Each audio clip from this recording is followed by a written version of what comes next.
আলুটাকে নুন হলুদ দিয়ে সেদ্ধ করে নেব। এই সেদ্ধ করে জল ঝরিয়ে নিয়েছি।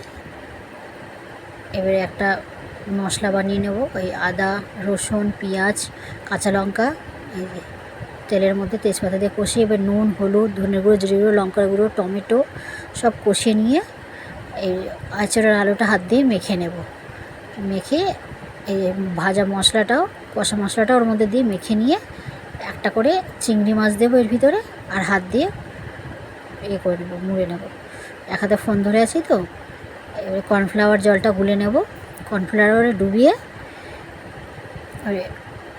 ওটস দিয়ে কোটিং করে সাদা তেলে ভাজবো। আপনারা চাইলে বিস্কুট গুঁড়োও দিতে পারেন। আমার বিস্কুট গুঁড়ো শেষ হয়ে গেছে, জন্য ওটস দিয়ে করলাম। ওটস, কর্নফ্লেক্স দিয়েও করা যায়। এবার সাদা তেল গরম হবে, এপিট ওপিট লাল লাল করে ভেজে তুলে নেব।